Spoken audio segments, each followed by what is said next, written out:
You know, in all my years of making content on this channel, there's only been one fan base who has actually caused me to have to ban somebody from the channel because they were harassing me across multiple social media platforms, engaged very heavily with particular videos on the channel, and also very negatively engaged with said videos. That, of course, being the PlayStation fan base, and specifically the Sony Ponies, the ones who are endlessly defending Sony, this massive, soulless corporation who they are obviously not being paid by, but feel the need to defend anyway. I'm already getting spicy in this video, but let me talk about why I am engaging with them again. So over the last year, the PlayStation Portal has gotten quite a few updates. My favorite console accessory of all time. And so because of these updates, people in my friend group and people I actually respect wanted to know my opinions on the PlayStation Portal as it stands now at the end of 2024 with these new updates. And so I figured I'll do the research, I'll see what's changed, and there are some things that I will admit are actually pretty cool that they've added, but spoiler alert, my opinions from this video really haven't changed much. So let's go ahead and talk about the new PlayStation Portal software and the new features that have been added. So one of the biggest issues I had with the PlayStation Portal when it first came out was that you could connect it to your home network that was password secured through WPA2 or WPA3, or you could connect it to a completely unsecured network. But for anybody who's even remotely familiar with Wi-Fi, you'll know that there's a third option, which is a web portal secured type Wi-Fi connection, which is the most common type you will see out in public. You'll see it at malls, you'll see it at Starbucks, you'll see it at Burger King, or who goes to Burger King? McDonald's. You'll see it everywhere. And the PlayStation Portal could not use that. So with one of the more recent updates, they have added the ability to actually log in with a web portal to a Wi-Fi network. That is something that should have been there from the start. So, congratulations, Sony, you've caught up to another handheld that you made at one point. But anyway, now when I pointed this out back in my first video, people said, oh, just use your hotspot or, use an unsecured network, which I don't recommend either of those because you're going to burn out your data or you're going to connect to something to an extremely, extremely sketchy network. But regardless, they have finally added the ability to connect to that Wi-Fi portal. But there's still one problem I have with the physical Wi-Fi system in that device, and that is the fact that it is still Wi-Fi 5. Now, again, referring back to my previous video, which I'm going to do quite a bit here in this video, so just be warned. In my previous video, there were a lot of comments mentioning how the Wi-Fi connection on the portal is better or more direct or faster or something than your standard backbone with your phone in it, which, as somebody who used to be a Wi-Fi technician, I'm just going to call bullshit on right now, because the backbone connected to a phone means that the Wi-Fi system that's being used is the one in your phone. Any half-decent smartphone made in the last, probably 5 years at least, comes with Wi-Fi 6, Wi-Fi 6E, or more recently Wi-Fi 7, all of which are going to be faster, stronger, and much more stable than Wi-Fi 5, which again is what the PlayStation Portal is running. Now, it is nice that Sony is putting in the effort to optimize the Wi-Fi 5 chip, and my best guess as to why they used that chip is probably to save money so that you can hit that $200 price point, and Sony isn't going to pass on the cost of a higher end chip to you, the end user. So if Sony is saving you money that way, then, good guy Sony. And to the folks who commented on my previous video saying that Sony somehow optimized this Wi-Fi 5 chip in the PS Portal to be better than what you would get out of a smartphone, you need to stop believing everything that Sony tells you, because that is not at all how Wi-Fi works. You either have a good Wi-Fi chip or you have an older Wi-Fi chip. Sony opted for option B, and again, it is nice that they are optimizing it the best they can, but if you're going to just throw raw power at it like you do with modern Wi-Fi chips, that raw power is going to beat optimization on an old piece of hardware any day of the week. And just to rant here for a second, I used to set up Wi-Fi networks for a living. I would recommend routers to people. I would even go and set them up for people.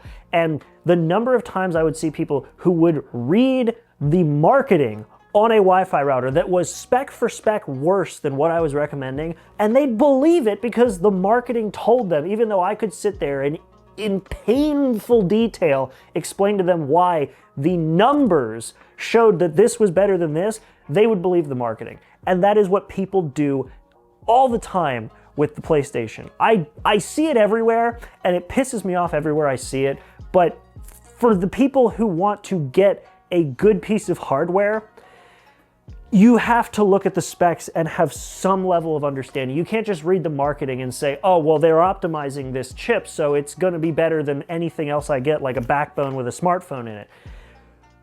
A Google Pixel, the new ones, have Wi-Fi 6E or 7. That is going to perform so much better and be so much more stable than a Wi-Fi 5 chip in a $200 tablet with a DualSense controller glued to either side. Point is, that just pissed me off because I've seen it in the past and I just saw it applied again to a new piece of hardware. So anyway, rant over, let's get back to the updates. But aside from the update that optimizes the Wi-Fi, not to make it better than 6, 6E, or 7, just optimizes it, and also now allows the portal to connect to the most common type of public Wi-Fi network, being the one that requires a web portal to log in, something you could have easily done with the PS Vita, but I digress. There was one other big one that is the one that everybody was asking me about, the new cloud streaming service. And this one actually doesn't change my opinion on the PlayStation Portal, but it does mean that it is slightly more useful than it used to be. So my previous argument against the PlayStation Portal was basically for the cost of the PS Portal and the cost of the PS5 that you needed to actually use the PlayStation Portal, you could have bought something like an ROG Ally and gotten a portable gaming experience that lets you play games locally on the device without Wi-Fi, as well as lets you stream games from something like an Xbox, your own personal Xbox, or Steam, or you could play cloud gaming with it. All those things packed into one device for the same cost as both of the devices you would need to play games on the go from PlayStation in their own ecosystem. But with the most recent update to the PlayStation Cloud Gaming Beta, that argument is kind of not valid anymore. Sort of. And the reason why that argument is kind of no longer valid is because you can now pay $199 for the PlayStation Portal, skip the $599 or more that you used to have to pay for the PS5, or if you really want to burn money, the PS5 Pro, pay $17.99 a month or $159.99 for the year, and stream over 100 games through the PlayStation Cloud service that's available through PlayStation Plus Premium.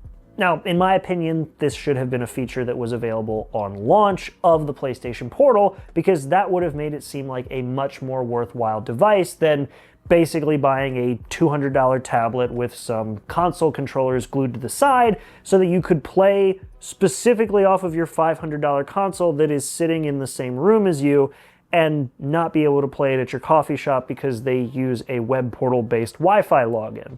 But now, because of this update allowing you to connect to web portal-based Wi-Fi logins, you can actually game through cloud gaming in more places. So now I could actually picture somebody taking this thing to an airport, hooking to the airport Wi-Fi, and playing some games while they wait for their flight. Now, that doesn't beat being able to take this on the flight with you and use it in the actual flight, but at least you can kill some time when you're sitting at the terminal on the Wi-Fi at the airport. Side note, I am actually taking a pretty long flight in the next month, so I'm going to be taking this with me and seeing how it does in a long flight with the battery, and overall, I'm just glad that I can play that in flight and not just locked to Wi-Fi. But for those of you who already have a PlayStation Portal, or you were potentially looking for a good cloud gaming alternative, this might actually now be worthwhile. When it comes to the cloud gaming side of things, though, my opinion still really hasn't changed on the PlayStation Portal. It's cool that you now have that option to play PlayStation games over cloud streaming, but I can do cloud streaming from PlayStation or Xbox, or even Steam from my own PC on my phone with a controller that costs half the price of the entire PlayStation Portal. Now, yes, I don't have the haptics of the PlayStation Portal, and I will fully admit that, but for $99, and the ability to cloud stream from multiple services instead of one, I still think this is a better value because most people already have their smartphones with them all the time, and if you want to spend more money but still have more options for cloud streaming as well as local gaming, this is still better. But before the Sony Ponies try to crucify me again, the PlayStation Portal is now more useful than it was when it first came out.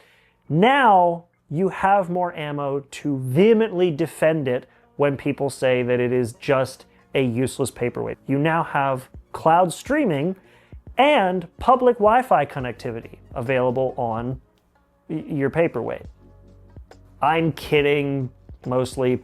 I'm glad that Sony is finally adding these features to the PlayStation Portal, and I hope they continue to add things to the PlayStation Portal, and maybe when the PlayStation Portal Pro comes out, we can finally have some local gaming on the device as well as cloud streaming. It's cool that the feature's here, it's just unfortunate that I don't give a f***.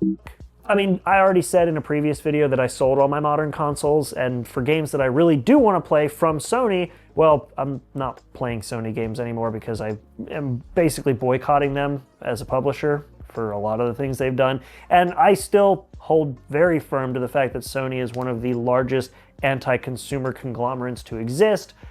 But for people who have bought into it and don't care as deeply as I do and haven't been screwed over as badly as I have by Sony on multiple occasions for multiple things, I'm glad you have some options.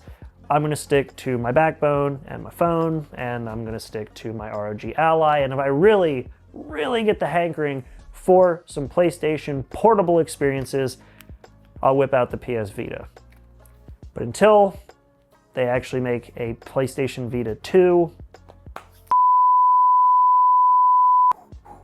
Yeah, no, that's not making the cut. That got super mean. Anyway, I'm just glad that for anybody who bought the PlayStation Portal, whether it be your average user or the hardcore Sony pony, that you have a device that has now gotten more features the longer you've owned it. It's always nice to have something that is useful when you get it, and more useful after you own it for an extended period of time. So for you all, you got something that wasn't useful and now have something that is actually slightly useful. So I am actually happy for you. I know I jab and poke fun just because you all have pissed me off in the past, but I'm glad that you all have something that has actually gotten genuinely useful updates and features. So with that being said, I hope you all enjoy this video, and let me know what you all think in the comments. Do you think the PlayStation Portal's worthwhile now? Do you still hate me for having an opinion about it? All that stuff down below. Please, please, don't be assholes. Don't harass me across multiple social media platforms. Don't go and just bomb the video with dislikes. If you dislike it, you can go ahead and dislike. If you like it, maybe leave a like, and if you want to see more videos like it, go ahead and subscribe. But overall, I just want to know your thoughts. I want to have just a nice discussion in the comments section because, yes, I have not had a good experience with the Sony fan base in a long time, and I don't expect it to get any better with this video, but a boy can dream. So either way, thank you all so much for watching, and I hope you enjoyed this video.